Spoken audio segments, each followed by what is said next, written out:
Hello everyone, how are you doing? This is MD Tech here with another quick tutorial. In today's tutorial, I'm going to show you guys how to resolve if Microsoft Edge is displaying two icons down in the system taskbar, specifically when you may have an active window and then you have an inactive, just general shortcut window next to it.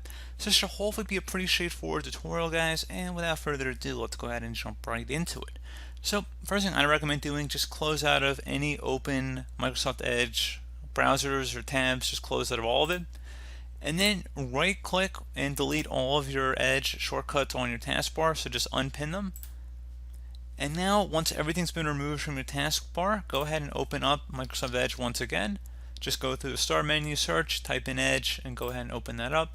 And now at this point you want to go right click on the active taskbar shortcut and select where it says pin to taskbar, and now you can move it around wherever you want.